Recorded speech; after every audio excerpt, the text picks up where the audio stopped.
Every year, on the same night, the small town of Eldridge vanishes without a trace for 24 hours. It's a phenomenon that has baffled scientists, intrigued conspiracy theorists, and terrified the locals. But no one has ever dared to stay behind to uncover the truth, until now. Jackson Harper, a curious journalist with a knack for uncovering the bizarre, decided he would be the one to solve the mystery. Armed with his camera, notebook, and an insatiable thirst for answers, he arrived in Eldridge a week before the fateful night. The townsfolk were tight-lipped, their eyes shadowed with fear and suspicion. Jackson's questions were met with nervous glances and hurried excuses, but he persisted, setting up his base in the town's only inn, run by an elderly woman named Mrs. Whitaker.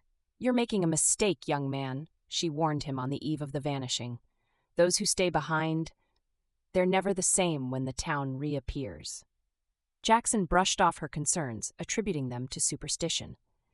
As midnight approached, he positioned himself in the town square, camera ready, heart pounding with anticipation.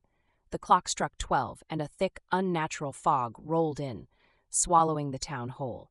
Jackson's vision blurred, and a cold, eerie silence enveloped him.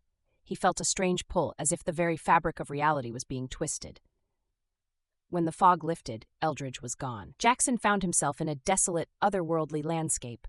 The sky was a sickly green, and the air was heavy with an oppressive sense of dread. The buildings were distorted, their shapes twisted and wrong, as if viewed through a funhouse mirror. Jackson wandered the empty streets, his footsteps echoing in the unnatural silence. He felt eyes on him, but every time he turned there was nothing there. The town seemed alive, watching, waiting. He stumbled upon the town's church, steeple bent at an impossible angle. Inside he found the townsfolk, their faces blank and eyes hollow. They moved in unison, chanting in a language that sent chills down his spine. Suddenly they turned to him, their eyes glowing with an unnatural light. Jackson's heart raced as he backed away, but the townsfolk advanced, their movements jerky and unnatural.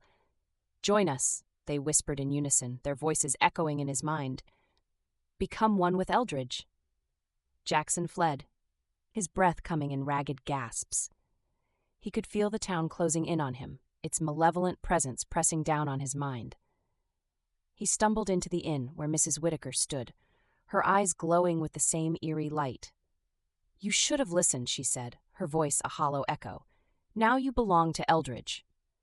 Jackson felt a cold hand grip his shoulder, and darkness consumed him. When Eldridge reappeared the next night, Jackson was found in the town square, his eyes vacant and his mind shattered. He was never the same, a hollow shell of the man he once was. The townsfolk never spoke of what happened that night, but they knew the truth. Eldridge was not just a town. It was a living, breathing entity, feeding on the souls of those who dared to uncover its secrets. And every year, on the same night, it would vanish again, waiting for its next victim.